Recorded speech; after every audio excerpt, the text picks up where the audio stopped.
bueno estar una vez más aquí compartiendo con ustedes, gozándonos en el santo día de reposo, en este día en el cual recordamos la resurrección de nuestro Señor Jesucristo. Y qué bueno que en cualquier parte del mundo Dios tiene a su pueblo santo que guarda este día y se congrega para bendecirlo y exaltarlo. Así que es un gozo para mí estar aquí hoy. Saludos de parte de todos los pastores de la Iglesia Bautista Reformada, la Gracia de Dios. Bien, vamos a regresar a la lectura que se terminó de hacer allá en Colosenses capítulo 1, versos 20 al 23. Es el pasaje en el cual voy a concentrarme, pero quisiera compartir con ustedes la lectura desde el verso 15 hasta el verso 19 como una forma de introducción.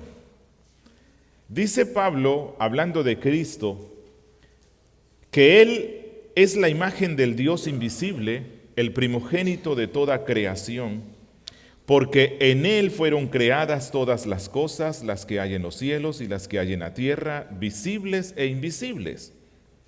Sean tronos, sean dominios, sean principados, sean potestades, todo fue creado por medio de Él y para Él.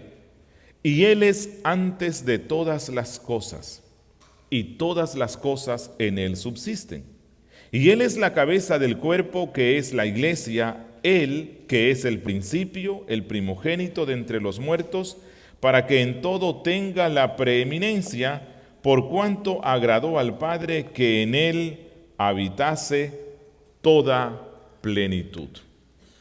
Esta sección resume o nos presenta cuál es la idea principal de la carta de Pablo a los Colosenses. Es decir, cuál es la razón por la cual él escribe esta epístola.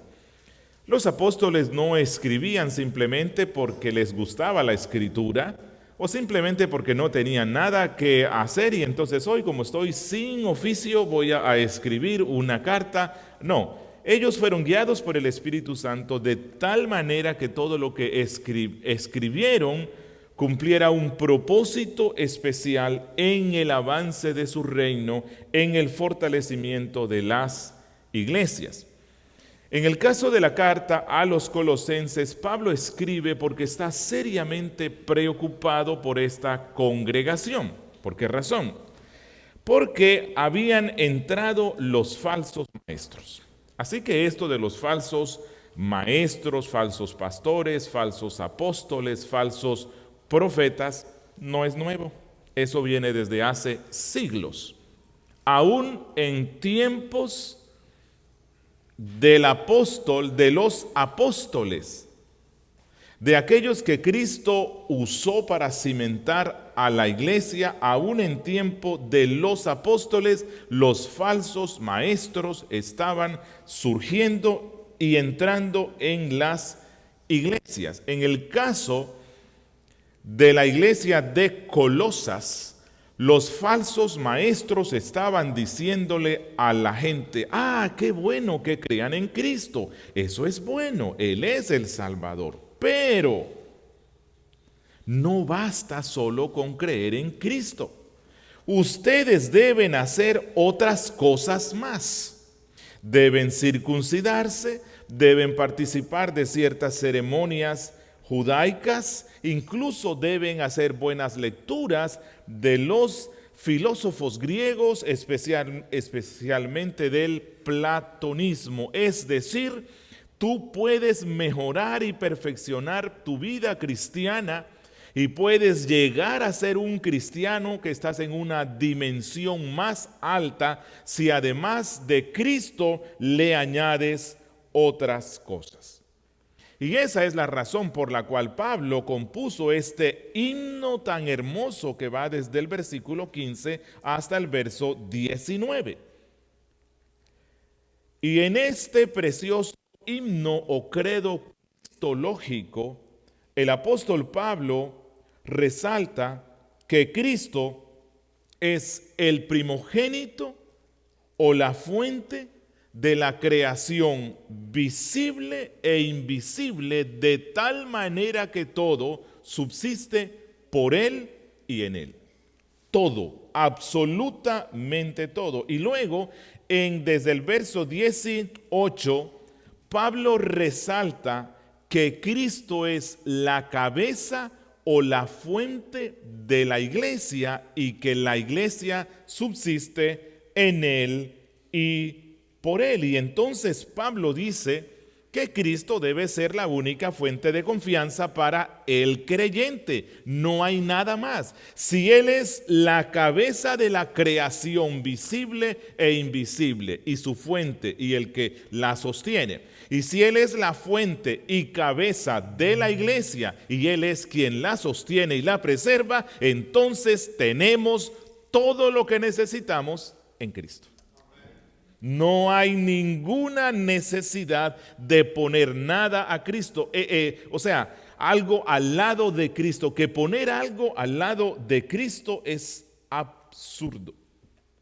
Que Él es nuestro Señor por creación y por redención. Señor de la creación, Señor de la iglesia. Y entonces el apóstol, luego, desde el verso 20, trae esta enseñanza doctrinal tan profunda y la aplica al cristiano, llenándolo de gozo y consuelo. Pablo nos muestra que toda la doctrina cristiana nos ha sido dada no como una forma de ostentar un gran conocimiento racional e intelectual al tener la capacidad de declarar esas preciosas doctrinas, sino que nos es dada para el consuelo, la fe, la esperanza, el crecimiento. Y entonces Pablo dice: si Cristo es, como dice en el versículo 15, si Cristo es Dios verdadero de Dios verdadero, si Cristo es el originador, sustentador y creador de la primera creación, si Cristo es el creador, sustentador de la segunda creación, entonces Cristo es el único que tiene el poder de reconciliar todas las cosas con Dios. Entonces, el Padre ha puesto a Cristo como reconciliador. Que Dios reconcilia todas las cosas consigo mismo a través de la persona gloriosa de su Hijo Jesucristo. Esa es la razón por la cual la Biblia insiste una y otra vez que no podemos llegar al Padre sino solamente a través de su Hijo Jesucristo. Él es Dios y Él es hombre.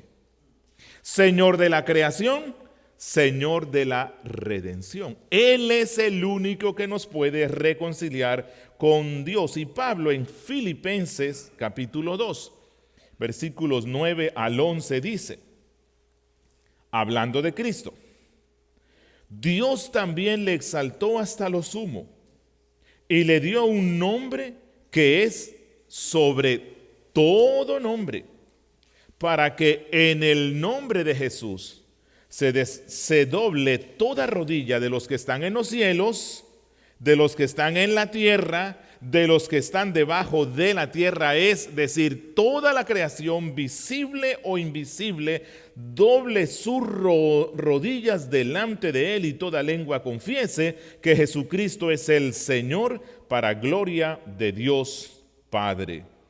Es decir, si tú quieres que Dios esté complacido contigo, es mejor que conozcas a su Hijo. No hay otra forma. Y eso es de lo que quiero hablar hoy. Cristo el reconciliador, basándonos en estos hermosos versículos. Y vamos a revisar cada uno de los pensamientos que desarrolla aquí el apóstol Pablo sobre Cristo el reconciliador. Y empecemos con el verso 20. Allí Pablo nos dice quién es el agente de la reconciliación. Porque él dice, y por medio de él reconciliar consigo todas las cosas. Aquí Pablo nos dice quién es el agente de la reconciliación. Ya lo hemos visto, verso 15 al 19. El agente de la reconciliación es Cristo, quien es Dios y es hombre. Aquí Pablo responde la pregunta: ¿cómo convirtió Dios a sus enemigos en amigos? Porque recuerden que la Biblia dice que nosotros éramos por naturaleza hijos de ira, enemigos de Dios. ¿Cómo fue que Dios de esta cantidad de enemigos que éramos de Él nos convirtió en amigos? Y la respuesta que nos da Pablo allí al finalizar el versículo 20 es: por la sangre de la cruz de Cristo. Siempre que en la Biblia se hable de la sangre de Cristo, entiéndalo como por la muerte de Cristo. La sangre es una forma de decir la muerte de Cristo, es decir, por medio de la cruz. ¿Qué fue lo que pasó en esa cruz? ¿Qué fue lo que sucedió en esa cruz como resultado, que dio como resultado la reconciliación? Mire, el problema no era que usted y yo estábamos enojados contra Dios. Eso no era el problema. El problema real es que Dios estaba enojado con nosotros. Y usted no podía hacer nada para cambiarlo, porque si el lío era que usted estaba enojado con Dios, pues usted simplemente un día se daba cuenta de lo tonto que era y se reconciliaba con él y decía: hey, Dios, quiero reconciliarme contigo. No, el problema aquí es que el alto y sublime Dios estaba enojado contigo y conmigo. ¿Y qué hacíamos nosotros para solucionar eso? No podíamos hacer nada. La ira del Padre estaba sobre nosotros. Y eso es algo muy claro en la Biblia. Efesios 2:3, Pablo dice: éramos por naturaleza hijos de ira. ¿De cuál ira? No de la del diablo. La ira del diablo no importa. Él será castigado un día por Dios y será reducido a nada, encarcelado para siempre. El problema era la ira de Dios. Romanos 1:18. La ira de Dios se revela desde el cielo contra toda impiedad e injusticia, y nosotros andábamos en impiedad e injusticia.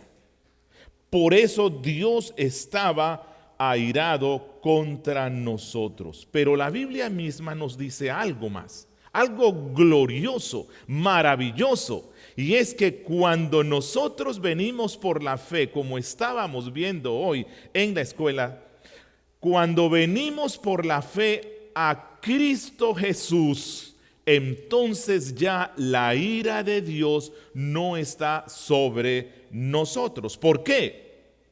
Porque Cristo es el reconciliador. Miren lo que dice Pablo con 9. Mucho más, estando ya justificados en su sangre o en su muerte, por él seremos salvos de la ira. ¿De la ira de quién? De la ira del Padre. Cristo nos salva de la ira del Padre. Primera a Tesalonicenses 1:10. Y esperar de los cielos a su Hijo, al cual resucitó de los muertos, a Jesús, quien nos libra ¿de qué? De la ira venidera. Hay una ira que se va a desplegar indefectiblemente sobre todos los hombres que no fueron reconciliados con Dios. Así en esta vida se rían y se gocen porque son ricos y prósperos y tienen todo lo que quieren. Y pareciera que el mundo y el cielo les sonríe si no han sido reconciliados con el Padre por medio de Cristo. Un día vendrá en el cual la ira de Dios los alcanzará a todos y ninguno escapará. Y en estos versículos y muchos más que tiene la Biblia, se nos dejan ver dos cosas. ¿Cuáles son? La ira de Dios está sobre los que no creen en Cristo y la ira de Dios ya no está sobre los que creen en Cristo. Así de simple. Así de sencillo. La ira de Dios está sobre los que no creen en Cristo y la ira de Dios ya no está sobre los que creen en Cristo. Y quiero que revisemos un texto más que nos da luces sobre esto de lo que habla aquí el apóstol. Y es Daniel capítulo 7, versículo 9 al 10. Aquí hay una visión.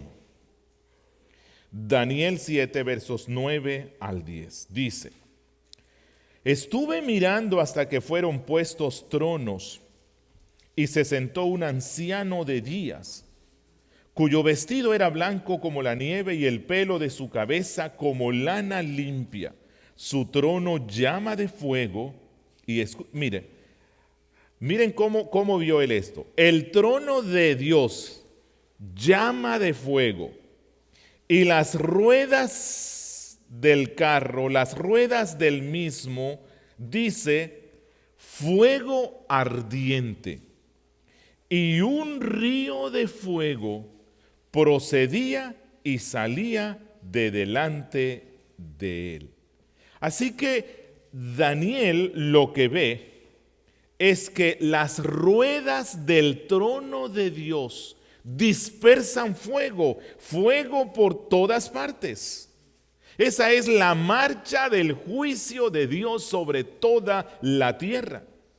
Hay un fuego que rodea el trono de Dios y de ese fuego se derrama un río de fuego que llega a todo el mundo y que consume todo lo que es pecaminoso y hostil a Dios en el mundo. Y ese mismo río de fuego que purifica hace glorioso al reino y al pueblo de Dios. Pero quiero que pensemos en esto. ¿Cómo reconcilia a Dios al pecador consigo mismo? ¿Cómo reconcilia a Dios consigo mismo a aquellos que merecen que ese río de fuego los arrase? Dice Pablo, por medio de la paz que Jesús trajo por medio del derramamiento de su sangre, por medio de la muerte sustitutiva de Cristo en la cruz. Y a lo que Pablo nos quiere conducir es a que pensemos un poco qué pasó realmente en esas horas que Cristo estuvo en la cruz. Lo que estaba pasando es que ese río de fuego, de la ira y de la justicia de Dios se volcó sobre Cristo. Eso fue lo que pasó allí. Por eso los cristianos bíblicos creemos no que Jesús fue al infierno luego de la muerte, sino que Cristo padeció en la cruz el infierno. Dios, de su trono de justicia, volcó todo ese río de fuego sobre la persona de Cristo.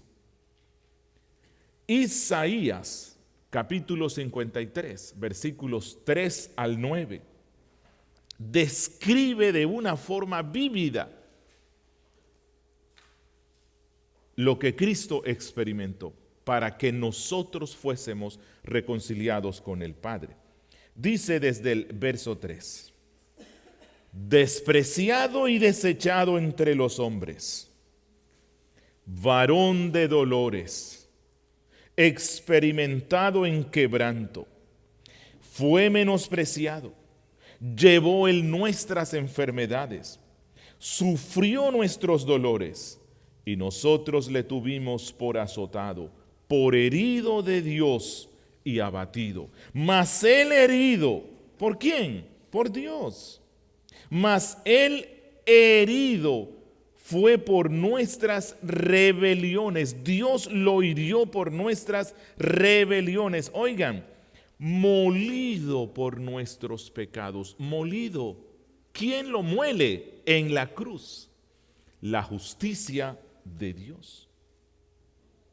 El castigo de nuestra paz fue sobre él. El río de la ira del fuego de Dios fue sobre él. Eso fue el precio que tuvo que pagar Cristo para obtener nuestra paz. Y por su llaga fuimos nosotros curados. Mas Jehová cargó en él el pecado de todos nosotros. Angustiado él y afligido, como cordero fue llevado al matadero. Esto fue lo que le costó nuestra reconciliación. Esto fue lo que le costó a Cristo que nosotros fuésemos reconciliados con el Padre. Pero hay algo más. Y el apóstol Pablo nos muestra el alcance de la reconciliación. Ya nos dijo cuál fue el agente y el medio de la reconciliación. Y luego nos dice el alcance de la reconciliación. Miren allí mismo en el verso 20. Y por medio de él, reconciliar consigo todas las cosas, así las que están en la tierra como las que están en los cielos. ¿Cuál es el alcance de la reconciliación? Reconciliar con él todas las cosas, las que están en la tierra como las que están en los cielos. ¿Significa eso que al final entonces todos los hombres van a ser salvos? No. No significa eso. Eso es universalismo. No creemos eso. Eso es contrario a lo que la Biblia misma nos dice. Entonces, ¿qué es lo que está diciendo Pablo? Bueno, lo que está diciendo Pablo es que a través de Cristo, a través de su muerte en cruz, Dios ha hecho todo lo que se necesitaba para crear nuevos cielos y nueva tierra. ¿Qué se necesitaba? ¿Qué se necesitará? Bueno, que Dios trata con todo ser humano, que Dios trata con todo el hombre, con toda la historia, con todos los seres angélicos y con todo el universo basado en una cosa, basado en Cristo y en su cruz. Dios trata con todo el universo basado en una sola cosa, Cristo y su obra en cruz. Que el plan perfecto de Dios se cumple total y completamente en Cristo y en su cruz. ¿Qué significa esto? Mire, sencillo.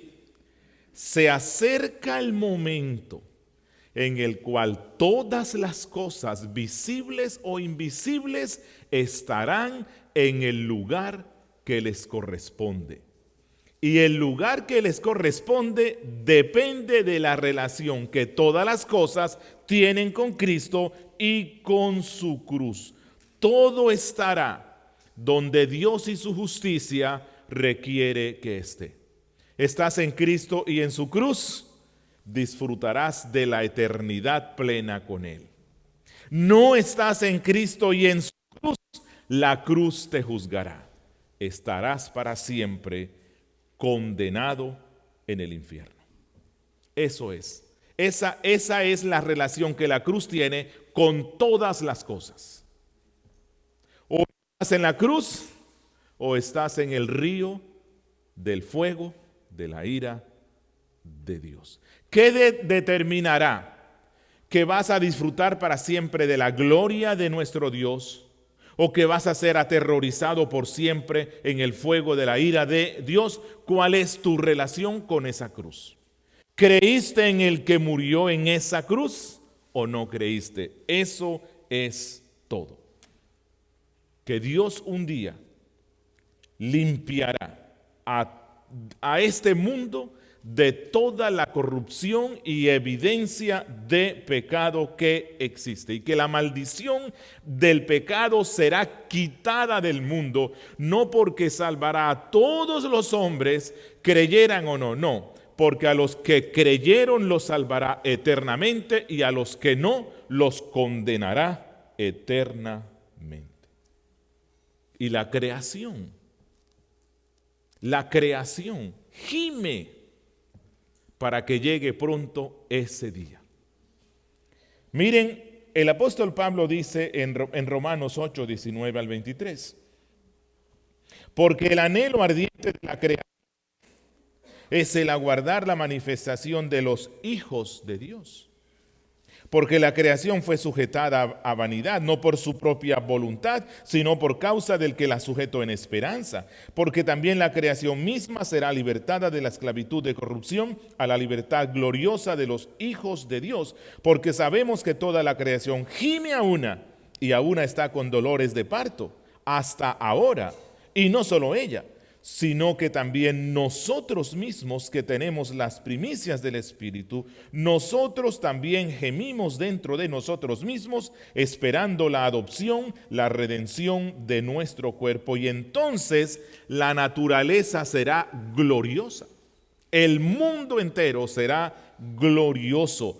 Toda rodilla se doblará entonces delante de Cristo. Cristo será el Cordero resplandeciente, el Sol de justicia, y toda la creación vivirá en la gloriosa presencia del Padre. Y Pablo dice que todo eso se obtuvo por medio de la muerte de Cristo en cruz. Él es el reconciliador.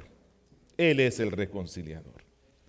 Y algo más, un tercer aspecto que quiero que observemos en los versos 21 y 22, es el poder que tiene la reconciliación.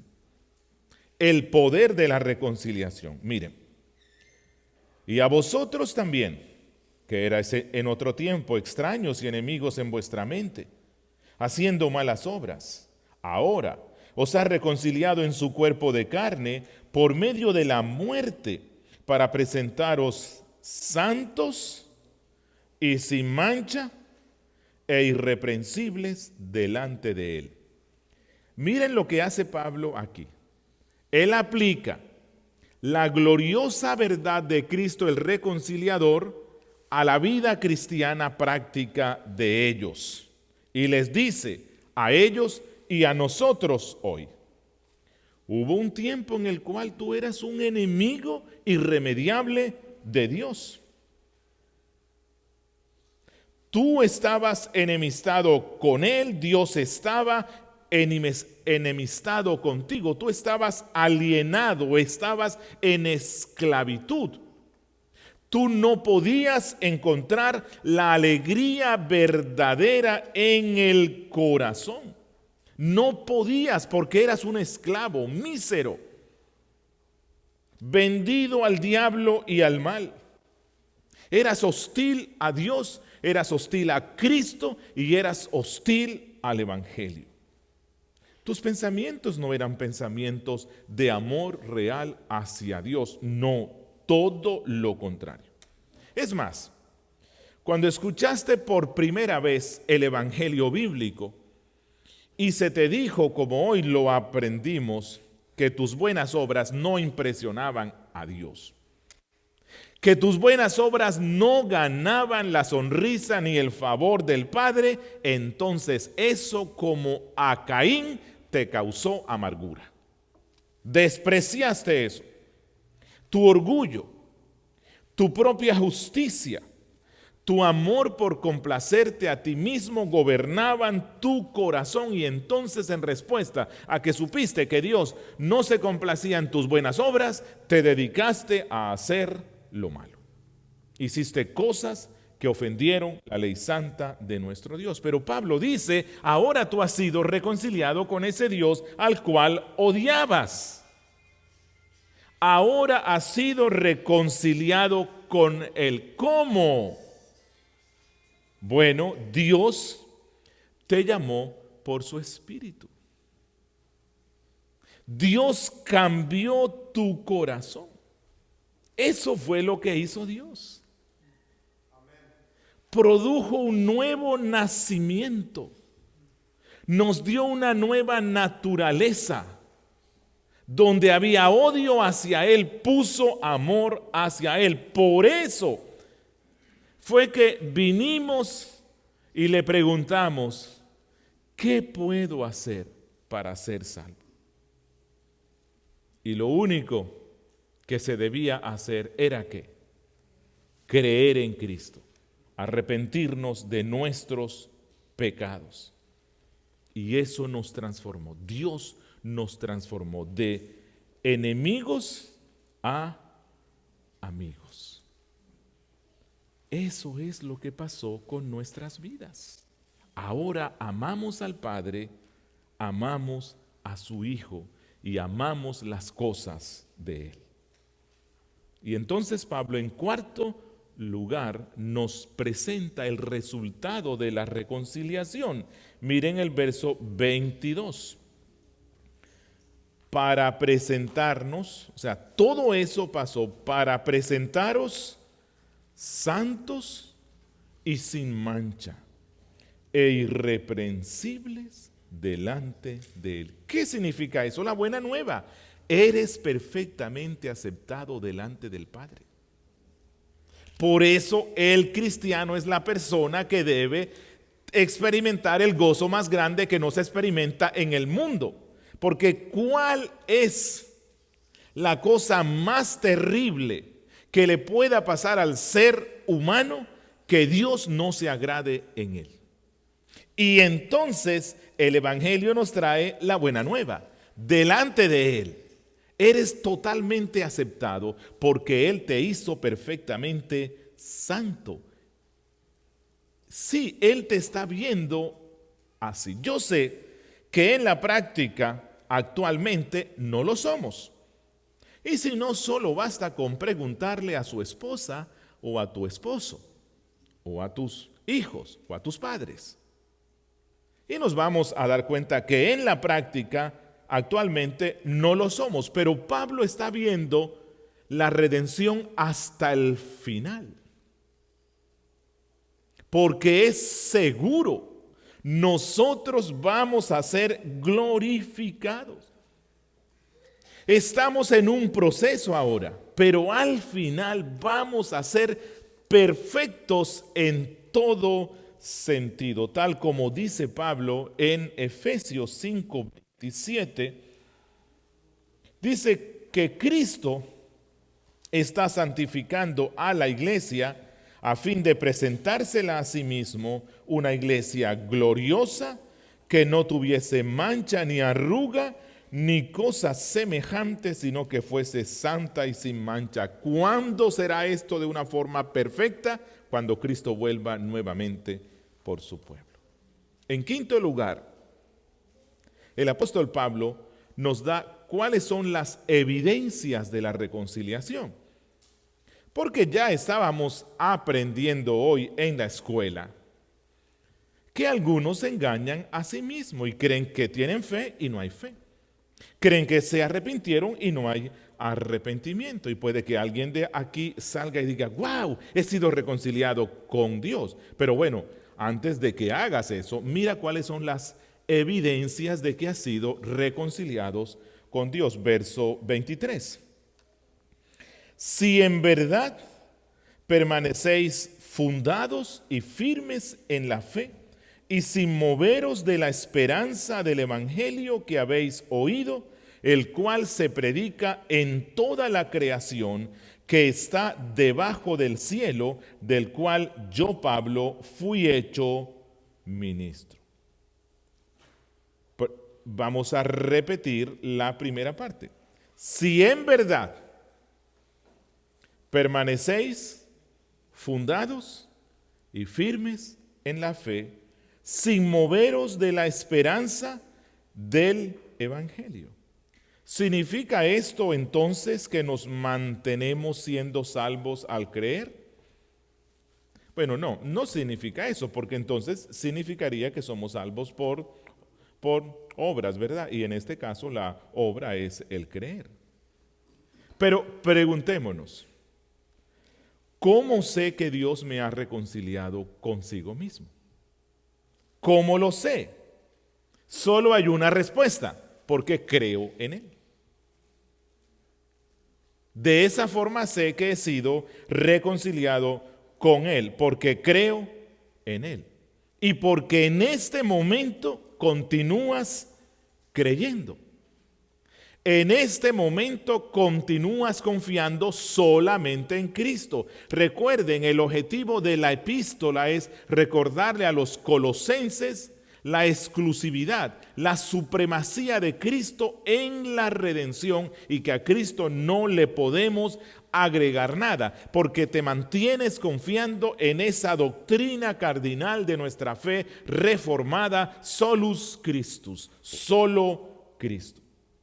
Porque te niegas a alejarte de esta doctrina fundamental de nuestra fe.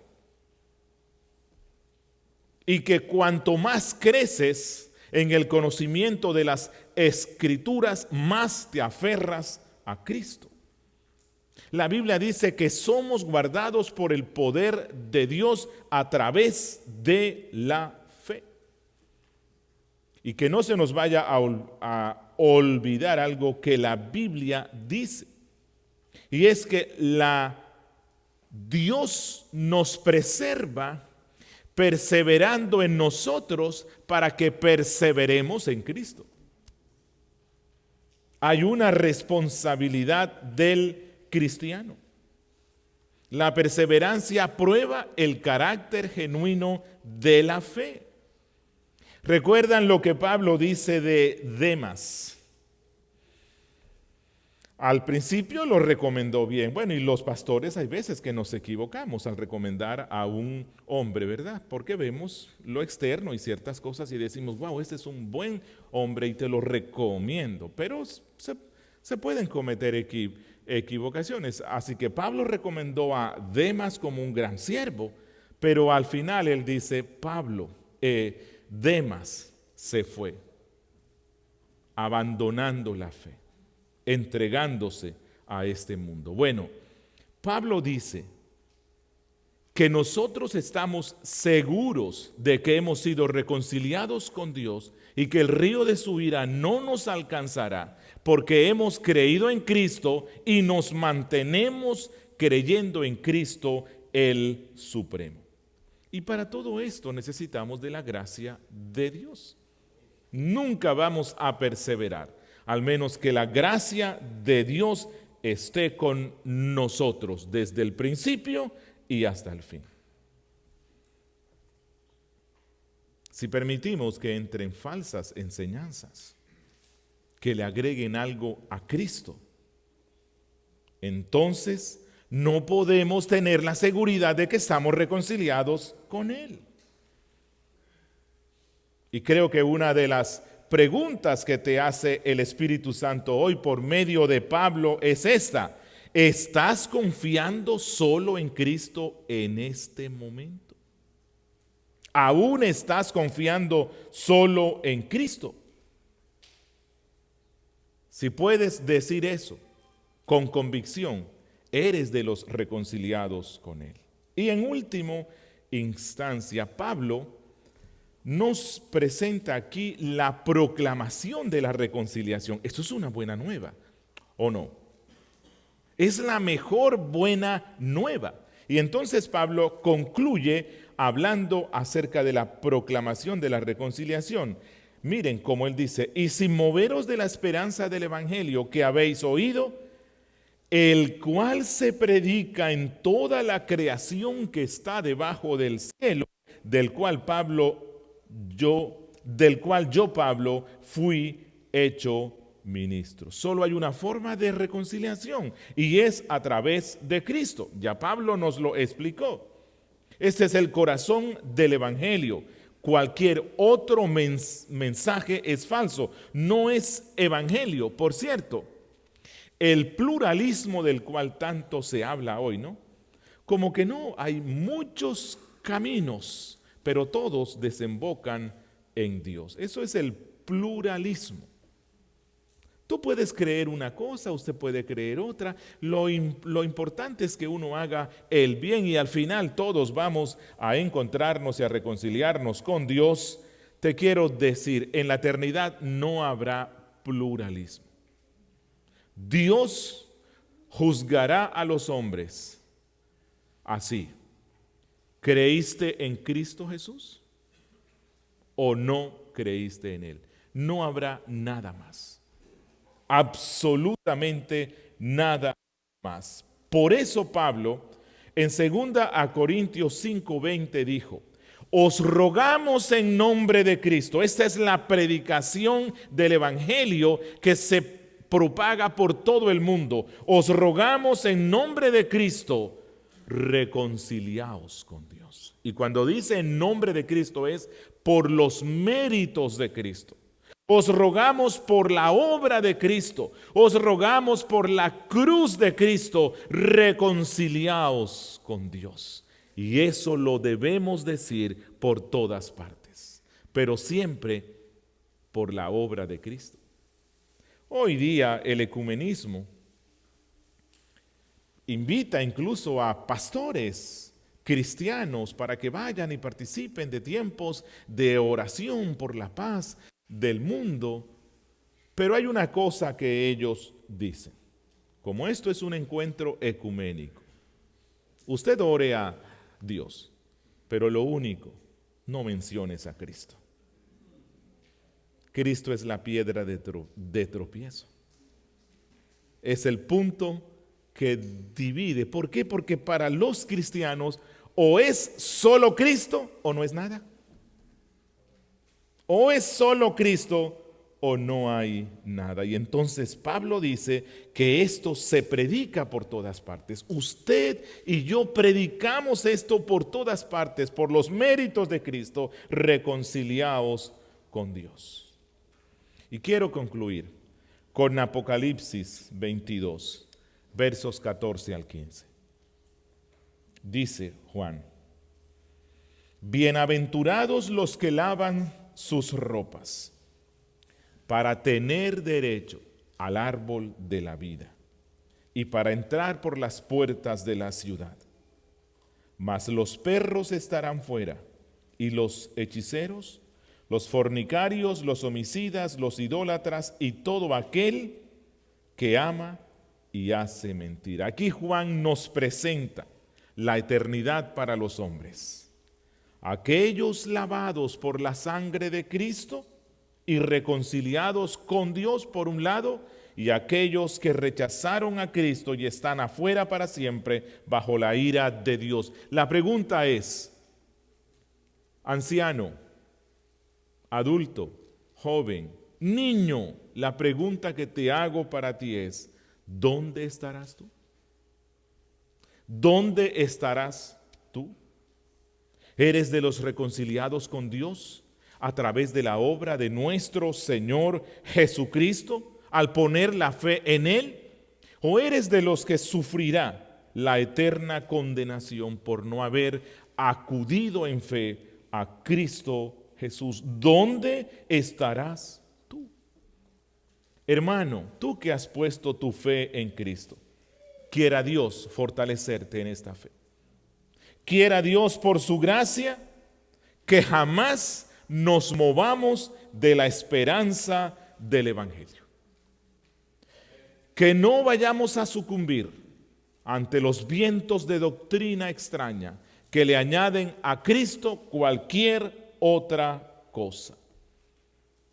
Hermano, tú que crees en Cristo, estás hablando de Cristo el reconciliador, como dice Pablo, se anuncia por todo el mundo debajo del cielo. ¿Estás orando por los pastores? Para que siempre que prediquen el Evangelio, la gracia de Dios se glorifique alcanzando y convirtiendo a muchos. ¿Estás orando por los misioneros que andan por todo el mundo predicando este evangelio de la reconciliación? ¿Estás contribuyendo económicamente para que la iglesia pueda sostenerse y ayudar para que este evangelio se predique por todas partes?